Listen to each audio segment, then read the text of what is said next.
Oi, eu sou Renato Paes de Almeida, do Instituto de Geociência da Universidade de São Paulo, e essa é mais uma videoaula do nosso sistema de videoaulas em Geologia Sedimentar, no módulo Estratigrafia. É a nossa primeira aula de sistemas deposicionais depois da introdutória. Vamos tratar aqui de sistemas deposicionais fluviais, uma primeira introdução.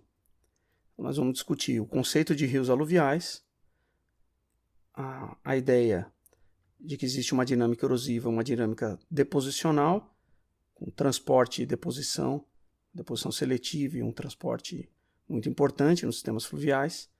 Vamos iniciar uma discussão de estilos de canais fluviais e seus controles e olhar brevemente a consequência dessa dinâmica na preservação de barras em pontal e barras de meio de canal.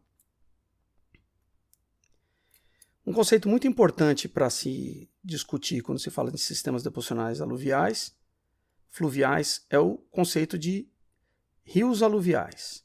O que é um rio aluvial? Um rio aluvial é um rio que corre sobre os próprios depósitos. Então, sistemas fluviais podem incluir longos trechos em que, na média, se processa erosão de áreas altas, como aqui nessa região dos Andes argentinos, em que predomina amplamente a erosão e o rio recorta em cânions profundos ou mais rasos um trecho montanhoso. E a partir de um certo momento ele entra uma bacia sedimentar. Nessa bacia sedimentar, a subsidência faz com que o rio tenha, em média, a deposição. Então, muito sedimento segue para o mar, mas parte do sedimento fica nessa planície aluvial. E nessa planície aluvial, então, o rio corre sobre os próprios depósitos. Quando a gente fala em sistemas deposicionais fluviais, a gente está falando do resultado de rios aluviais. Esses rios de montanha não são aluviais. E o termo aluvial se refere às águas correntes na superfície da terra que correm sobre sedimentos.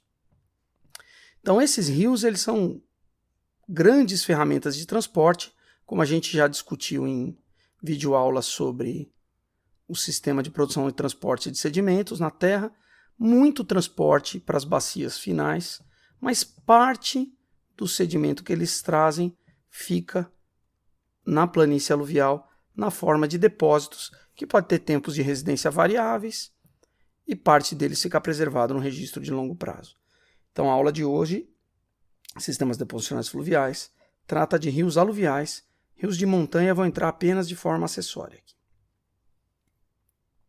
Mesmo no trecho em que os rios são aluviais, que correm sobre os próprios depósitos, como esses rios que drenam os Andes, a gente pode notar claramente que eles constroem uma cunha mais espessa perto da fonte, menos espessa longe da fonte. Isso acontece, como a gente vai ver daqui em algumas videoaulas, pelo conceito de perfil de equilíbrio do rio. Esse perfil aqui longitudinal, que foi traçado ao longo do canal do rio Parapeti, aqui no caso, é um perfil de equilíbrio do rio. E esses perfis longitudinais eles se relacionam com a granulação dos depósitos que o rio deixa. Então, tipicamente, em rios aluviais tem uma granulação muito maior perto da fonte, o depósito deles e o sedimento de fundo que se observa nos canais, e essa granulação diminui de forma notável para dentro da bacia. É claro que esse rio aqui a gente está tratando numa escala de muitas dezenas de quilômetros, mas certamente ele é muito mais rico em areia grossa e cascalho perto das fontes do que longe. E a gente vai começar a entender por quê discutindo essa questão que é a aproximação da granulação que um rio consegue carregar pelo produto da declividade e da profundidade do canal. Então essa é uma relação empírica que, com algumas variantes, é bastante bem estabelecida, onde o H é a altura da água no canal. Então, se a gente representar um determinado canal com o fundo inclinado e uma superfície da água, essa altura da lâmina d'água, que é a profundidade do canal, ela exerce um peso no fundo. O peso do fundo pode ser decomposto numa componente paralela ao fundo, que é uma componente cisalhante, e uma componente normal ao fundo. o fundo está inclinado. A componente paralela ao fundo é a que se aproxima mais da capacidade de transporte. Então, se a gente conseguir determinar esse vetor da força-peso da água, que é ρgh, a força-peso da água, a componente que é paralela ao fundo, vai ser decomposta, vai ser ρgh o seno dessa declividade. Como esses ângulos são sempre muito pequenos, o seno e a tangente se aproximam, a tangente é a própria declividade, então a gente pode dizer que essa componente é basicamente h tangente de alfa, que é igual a h declividade. Então o HS é a força, peso da coluna d'água com uma componente cisalhante no fundo, e ela se correlaciona com a mediana da granulação. D50 é a mediana, então você pega todos os tamanhos de grãos que tem ali, e o D50, a mediana, é o valor de diâmetro do grão, que você divide os 50% menores dos 50% maiores, vezes 0,05.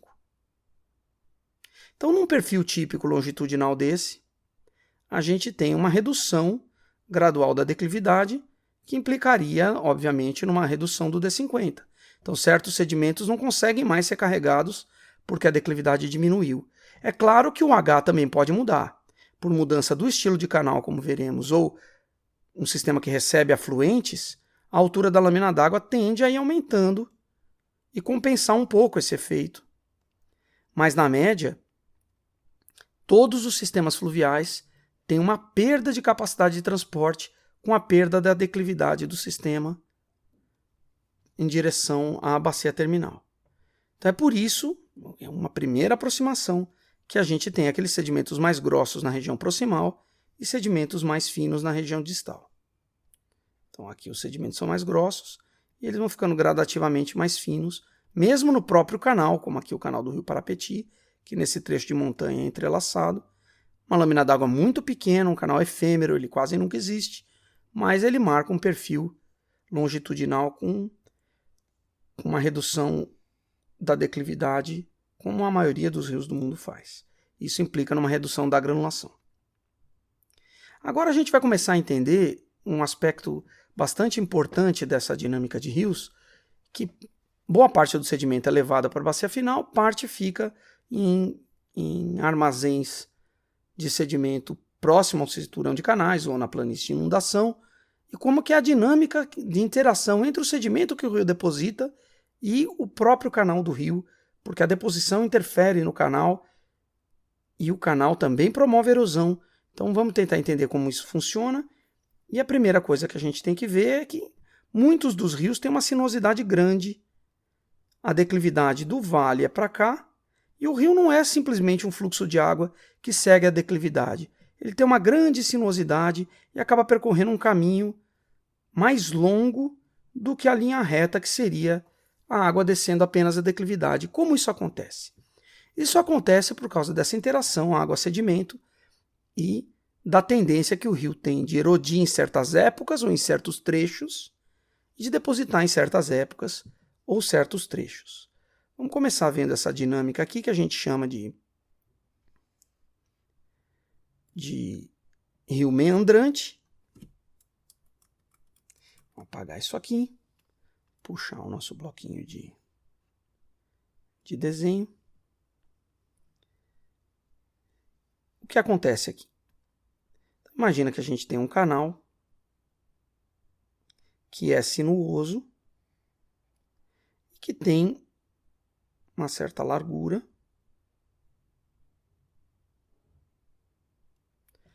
E a gente vai entender como se processa o fluxo de água nesse canal. Então, se a gente der um zoom, a gente vai ver que a água tende a fluir mais rápido longe das margens e longe do fundo. E mais devagar perto das margens e perto do fundo. Por que isso acontece? Isso acontece porque o canal tem um perfil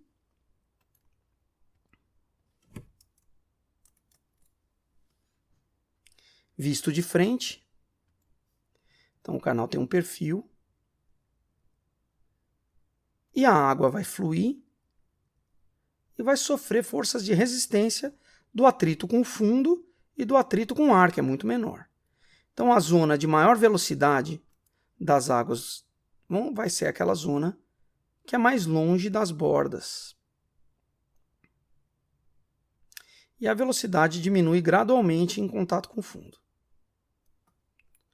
Velocidades menores, menores, menores, e próximo, bem junto ao fundo, ela tende a ser muito pequena. Teoricamente, a velocidade da água que toca o fundo, da primeira molécula, é zero. Então você tem uma componente cisalhante, se você fizer o outro corte, aqui é um corte transversal, você vai ver que a água, ela sofre um pequeno atrito com o ar na superfície, ela tem uma velocidade grande, até perto da superfície e cai um pouquinho. Então isso aqui é um perfil de velocidades.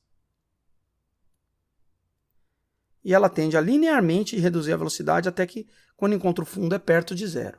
A velocidade máxima está em algum lugar bem perto da superfície e longe das margens. Então essa água que corre no meio do canal é mais rápida. Só que o canal está fazendo uma curva. O que acontece? Que tem componentes inerciais, então essa água rápida vem para cá. E ela vai ter um potencial erosivo nessa margem. Então a gente fica com um sistema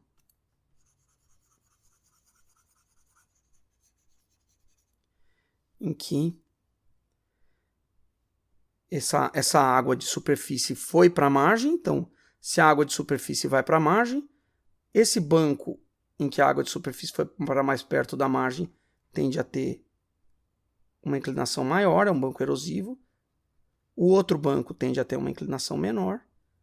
E agora a gente tem uma componente que as águas de superfície estão indo para perto da margem. Então tem uma componente aqui nesse perfil transversal da água de superfície ir para perto da margem. É claro que isso implica numa circulação pelo fundo. Não dá para a água ir só para um lugar e nunca voltar.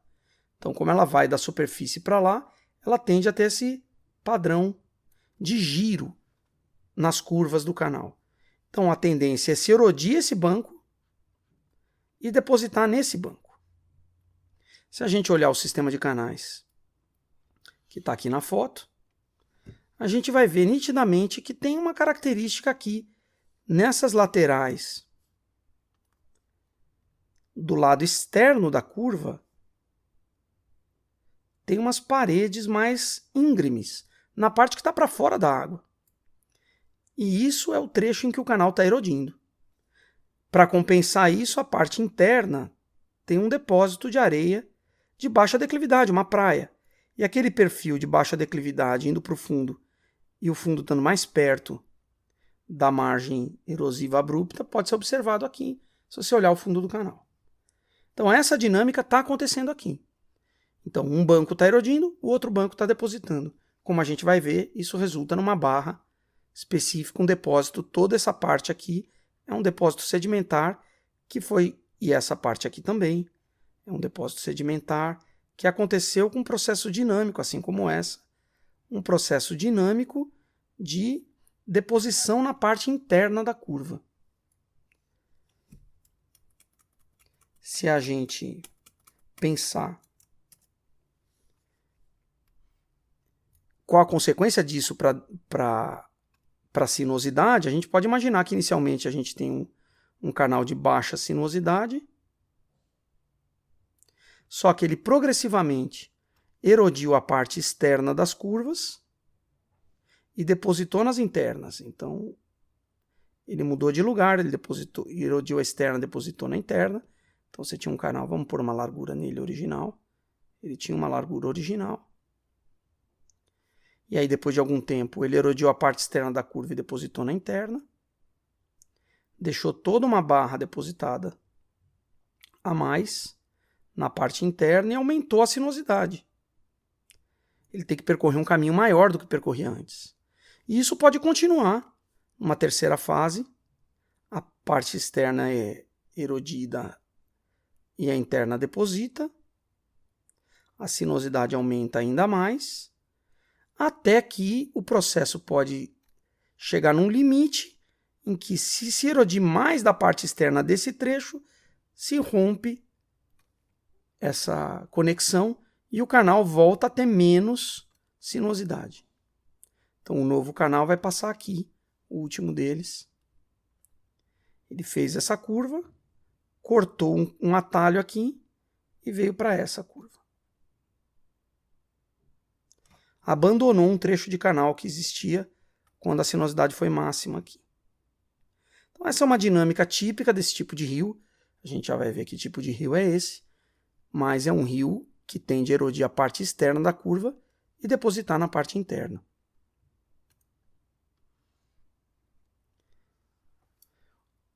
A mecânica disso leva a esse tipo de configuração. É o que a gente chama de um rio meandrante. O rio meandrante é um rio que erode as partes externas das curvas, deposita nas internas, deixa trechos de canais abandonados que viram lagos, tem planícies de inundação normalmente muito bem definidas. Um rio meandrante. Como que se processa a dinâmica de erosão e deposição aqui? A dinâmica de erosão e deposição acontece porque existe variação de vazão. Então a gente está numa situação em que um certo canal tem uma sinuosidade já estabelecida pela dinâmica anterior, ele passa por uma enchente que pode ser sazonal ou pode ser de uma periodicidade maior.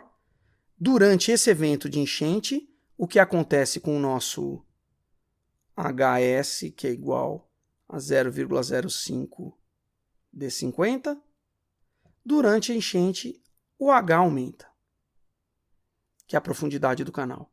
Então o D50, que é a carga, a mediana da granulação que ele consegue transportar, aumenta. Então ele consegue transportar coisas que ele não conseguia antes. A tendência, então, ele erodir o que ele tinha depositado antes. Um rio meandrante é um rio que está exatamente no ponto em que a variação de descarga que ele sempre sofre é capaz de remover material daqui, porque tem essa componente inercial, então essa água de alta velocidade consegue erodir aqui, mas não as duas margens. Então, quando no pico da enchente ele erode o lado de fora, ele alarga o canal nesses trechos. E quando a enchente passa e o H volta a cair, ele já não consegue mais levar a granulação que levava e vai depositar. Só que ele vai depositar onde? Onde a água é mais lenta, que é na parte interna da curva. Então, na cheia ele erode o banco externo, na baixa ele deposita um incremento a mais na parte interna da barra. É assim que o rio meandrante se comporta. Mas esse não é o único estilo de canal, existem outros. Então vamos olhar aqui o que a gente chama de entrelaçado. Ele é um canal muito mais largo e raso do que o meandrante. A gente vai ver essa característica daqui a pouco, mas um rio meandrante tipicamente tem uma relação largura-profundidade 1:10, 1:100. Um rio entrelaçado tem uma relação largura-profundidade 1:100, 1:1000 ou até mais. Esse rio aqui é um rio em que durante as cheias, o nosso HS é igual a 0,05 D50. O aumento do produto HS é tão grande durante a cheia que ele consegue erodir ambas as margens. Então o canal alarga.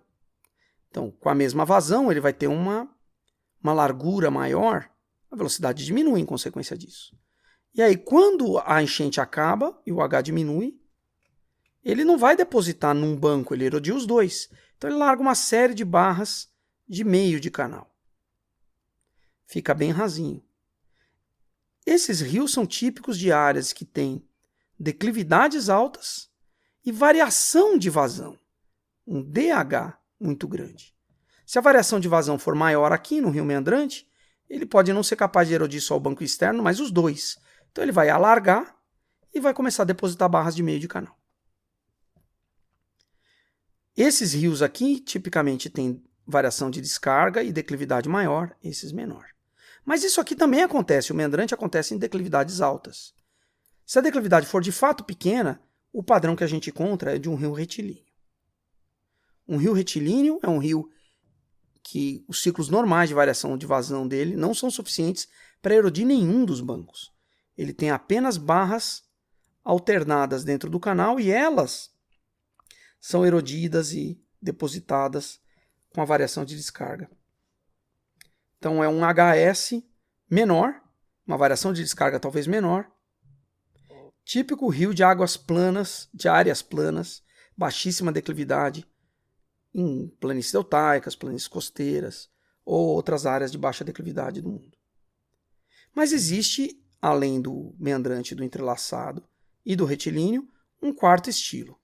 Esse estilo é um estilo bastante particular, em que se alternam meandros e bifurcações de canal, com barras de meio de canal que se parecem com as barras de rio entrelaçado. Mas, na verdade, ele não é um meio termo entre os dois. Esse estilo de canal que a gente chama de anabranching é um estilo típico de rios muito grandes. Em rios muito grandes, o H é sempre grande. Normalmente, o H é sempre grande. O S normalmente não é muito grande. A variação de descarga não é muito grande. Mas ele consegue não erodir apenas o banco externo, ele erode muitas vezes as duas margens, e ele tem como característica ter alternadamente barras de meio de canal acontecendo. A maior parte dos rios gigantes do mundo segue esse padrão. É um padrão que a gente não vai ter tempo para discutir em detalhe. O que controla, então, o estilo de canal? Se a descarga formadora do canal é pequena e ou a declividade é pequena, a tendência é ter um rio retilíneo. O rio retilíneo começa a deixar barras alternadas dentro do canal, com um aumento progressivo ou da declividade do fundo do vale ou da descarga formadora. A descarga formadora não é a descarga média anual, ela pode ser uma descarga anômala de pico ou a descarga média dos meses de enchente, ou alguma coisa assim. Com um aumento cada vez maior ou da descarga ou da declividade, se passa a rios primeiro meandrantes, depois cada vez mais entrelaçados. E tem um entendimento equivocado do papel da granulação nisso. A granulação aqui é consequência, não é causa. Porque a gente está falando aqui de um rio entrelaçado que tem a capacidade de erodir os dois bancos durante a enchente, e um rio meandrante que tem a capacidade de erodir só o banco externo da curva durante a enchente. Esse aqui consegue erodir as duas, e esse erode só a externa, e esse cara não erode nenhuma, que é o retilíneo. Qual é o papel da granulação nisso? Bom, se os bancos estão vegetados, é mais difícil de erodir. Então, o mesmo sistema que é meandrante, se você remove a vegetação, ele pode passar a ser entrelaçado. Isso é o que os jornalistas normalmente chamam de rios assoreados. As margens são erodidas, ele fica raso, cheio de barras internas, perde capacidade de navegação, porque se tirou a vegetação, ficou mais fácil erodir, e ele passou a um regime de erodir os dois bancos. Mas e a granulação? Como é que ela se comporta? Normalmente você vê nos modelos de faces que rios meandrantes e retilíneos têm granulação média menor do que os entrelaçados. Só que isso aí acontece porque uma maior descarga e declividade implicam num D50 maior. Mas se você tiver a mesma energia, isso aqui é uma medida de energia, capacidade de transporte, nesse eixo, a mesma energia com granulações diferentes, mediana da granulação aqui embaixo, uma granulação maior tende a rios meandrantes e uma granulação menor a rios entrelaçados. Por quê? A granulação maior aqui torna os bancos mais estáveis e mais difíceis de erodir. Então é mais fácil acontecer para uma mesma energia, se tem cascalho sendo depositado, conseguir erodir só uma margem e não as duas. Por outro lado, se a granulação é menor, com a mesma profundidade e declividade, a tendência é conseguir erodir os dois bancos. Então esse raciocínio é um pouco inverso. A capacidade de transporte depende da granulação. Se a granulação é maior, os bancos são mais estáveis. Então você tende a ter rios meandrantes com maior granulação com a mesma energia de transporte de rios entrelaçados com a menor. Mas é claro que é difícil ter a mesma energia de transporte se esse próprio processo altera a largura e, portanto, a profundidade do rio. Então, na média, a gente tem rios de maior declividade mais próximos da montanha entrelaçados, com granulação maior também, mas essa correlação não é causal, e rios de planície intermediária baixa meandrantes, com granulação menor, porque eles estão mais longe e tem aquele efeito da declividade. Bom, vamos dar uma olhada então no rio Mamoré. O rio Mamoré desce os Andes, no trecho aluvial ele tem um trecho de alta declividade, em que ele tem esse padrão de canal, vários canais separados por barras de meio de canal, o rio fluindo para lá, erode os dois bancos durante a cheia. Em outro trecho, onde a declividade já é menor, ele passa a ser nitidamente meandrante, erodindo apenas o banco externo. Então esse é o padrão que se encontra na maior parte dos rios do mundo. Como é que é a dinâmica dessa erosão do banco externo? A gente já viu. Então a gente tem um exemplo aqui de um trecho de um braço do rio Ucayali. E olha só o que acontece, ele tem uma certa sinuosidade bastante exagerada, já querendo romper os atalhos. Num segundo momento, alguns anos depois, ele já rompeu um dos atalhos. E alguns anos depois ele ficou com esse trecho retilíneo e os canais abandonados aqui.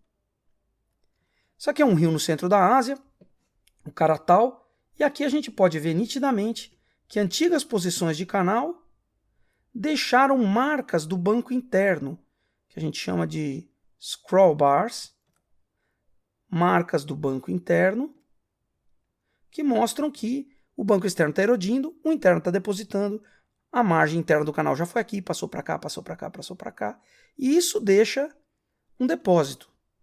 Um depósito que, se olhado em corte vertical, vai parecer alguma coisa com isso. Um canal tem uma primeira posição, o canal era aqui, a simetria, então era a parte íngreme aqui é o banco externo que está sendo erodido, a água está fazendo um fluxo assim. Durante uma cheia, essa parte é erodida, o canal alarga, durante a próxima baixa, se deposita um incremento aqui. E assim por diante, então, cada linha dessas daqui marca uma antiga posição da margem do canal, e a gente tem a progressiva migração lateral da margem do canal e um último canal aqui que foi abandonado. Então, cada linha dessas que eu desenhei é uma superfície de incremento, de acréscimo lateral, nisso que a gente chama de uma barra em pontal. Aqui são os scrolls na superfície, se a gente pensar em 3D. E o último canal, ainda com água, talvez aqui. Os depósitos internos aqui vão obedecer àquela regra do D50 em outra escala. Então, aqui onde o H é maior, ele consegue levar uma granulação maior na média, e aqui cada vez menor. Então, a tendência, se você faz uma coluna aqui, isso aqui se depositou quando era água funda, e a migração lateral foi colocando cada vez água mais rasa aqui. Então, a tendência típica de uma seção vertical de uma barra em pontal é grano decrescente. Ela sai dos depósitos que a gente chama de talveg, que é a parte mais funda do canal, que são mais grossos, para areias cada vez mais finas e talvez lamas no topo de barra. E as estruturas internas são aquelas que vocês conhecem de migração de formas de leito por corrente. Então, talvez dunas migrando aqui na água mais funda deixem estratificação cruzada acanalada. E talvez ripples migrando na água mais rasa deixem uma laminação cruzada. E níveis de lama de decantação no topo. Então esse perfil grano decrescente é o perfil típico de não só de preenchimento de um canal abandonado, mas do depósito da barra que migrou lateralmente. E uma coisa importante a se notar é que isso aqui tem um exagero vertical gigante. Esse rio em particular não deve ter mais de 5 metros de profundidade. E se você olhar a escala, você tem quilômetros de migração lateral dessa barra. Então, uma área muito grande para uma barra em pontal só, e esse é um rio médio. Em rios gigantes tem coisas maiores, na escala de dezenas de quilômetros, com profundidades na escala de metros. E essa inclinação aqui de poucos graus. Talvez até essas superfícies que eu desenhei não sejam observáveis em afloramento, a não ser que tenha algum depósito específico de decantação ou de areias mais finas que marque essas superfícies.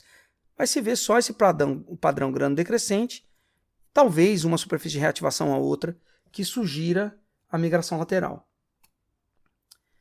Para terminar, a gente vai discutir o que acontece com as barras de meio de canal. Então, esse rio aqui erodiu as duas margens na cheia, alargou, isso é nítido. Então, esse alargamento aqui faz com que a velocidade diminua para a mesma vazão e durante a baixa ele não aguentou mais levar todo o sedimento que ele traz daqui de cima e isso virou um sítio deposicional. Ele largou algumas barras de meio de canal. O que acontece na próxima cheia? Pode acontecer uma série de coisas. Mas uma coisa que é típica desse contexto é que essa barra vai ser erodida no seu trecho a montante, a água vem daqui, e vai expandir seu depósito a jusante. Então a barra, não é que ela anda, mas ela perde esse sedimento que vai para a corrente e é transportado, e a própria presença da barra é um obstáculo para o fluxo. A água é rápida aqui, só que você tem uma sombra aqui de águas mais calmas, talvez até com turbilhonamento contrário, em que vira uma armadilha para sedimento. Então a tendência dessas barras é, na média, depositar na frente, erodir atrás e transladar. Mas não é só isso que acontece, é claro, se impôs uma sinuosidade adicional aqui, com esse alargamento. Então algumas barras podem ter elementos de acréscimo lateral, que parecem barras em pontal. É uma barra de meio de canal, mas isso aqui cresceu em resposta à erosão do banco externo. E é claro que tem crescimentos para frente também. E às vezes até crescimentos upstream, crescimento amontante, em algumas situações em que a barra está posicionada num lugar de expansão de fluxo, de perda de velocidade. Então esse aqui é um rio que seca, um rio entrelaçado. A gente pode ver uma série de formas de leito que foram depositadas durante a cheia e estão agora expostas aqui no leito. Dunas e uma barra de meio de canal que ficou inteiramente exposta e o que sobrou de água está passando aqui agora, nessa época de seca extrema. Essa barra pode ter elementos de crescimento lateral aqui, de crescimento lateral aqui, de crescimento jusante aqui e talvez até de crescimento amontante aqui.